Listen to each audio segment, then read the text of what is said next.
India और पाकिस्तान की जंग शुरू हो चुकी थी। इस बार ये जंग सिर्फ बंदूकों, गोलियों या हथियारों से नहीं लड़ी गई। इस बार का एक बड़ा हिस्सा सोशल मीडिया, इंफॉर्मेशन या फिर फेक न्यूज़ थी। पिछले कुछ दिनों में आपने न्यूज़ में देखा होगा कि इंडिया और पाकिस्तान के बीच टेंशन काफ़ी बढ़ गई है। कभी बॉर्डर पर गोलियां चलने की खबर आती है, तो कभी किसी अटैक के बाद रिटेलिएशन होता है, और कभी डिप्लोमेटिक साइलेंस सबसे ज़्यादा बोलने लगती है। ऐसे माहौल में सबसे बड़ा सवाल है कि क्या हम सच में जंग की तरफ बढ़ रहे हैं, या सिर्फ मीडिया और अफवाहों का प्रेशर भी है। इस वीडियो का मकसद आपको डराना नहीं है, बल्कि सही फैक्ट और अवेयरनेस देना है, ताकि आप पैनिक ना करें और बिना किसी कंफ्यूजन के समझें कि असली सिचुएशन आखिर क्या है।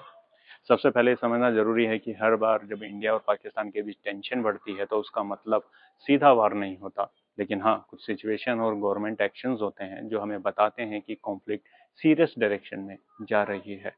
जैसे कि रिसेंट डेवलपमेंट में हमने देखा कि बॉर्डर के आसपास मिलिट्री एक्शंस हो रहे हैं और दोनों साइड से स्टेटमेंट में एग्रेशन नजर आ रहा है।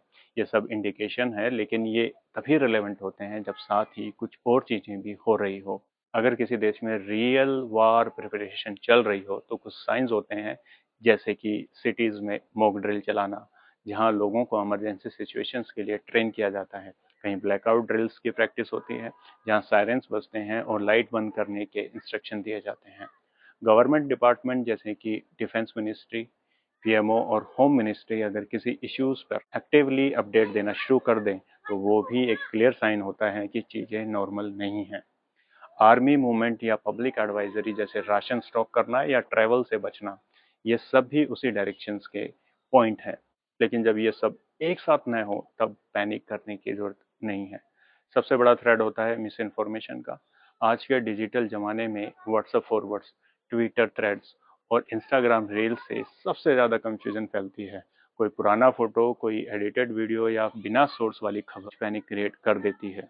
इसलिए याद रखें, व्हाट्सएप फॉरवर्ड से नहीं, सिर्फ ऑफिशियल सोर्सेज से ही ट्रस्टेड इन्फॉर्मेशन ले। पीआईबी, माई जीओवी और डीडी न्यूज जैसे गवर्नमेंट हैंडलर ऐसे वक्त में रिलायबल इन्फॉर्मेशन देते हैं।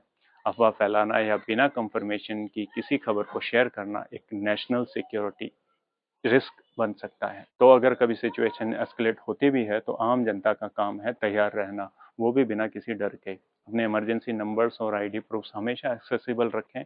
मॉक ड्रिल को लाइटली न लें, बल्कि उनमें एक्टिवली पार्टिसिपेट करें।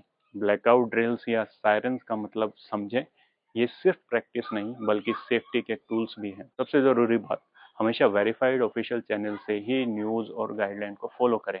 आखिर में ये वीडियो इसलिए बनाया गया है ताकि आप इन्फॉर्म्ड रहे, ना कि घबराएं। एक अवेयर सिटीजन बनना हमारी जिम्मेदारी है।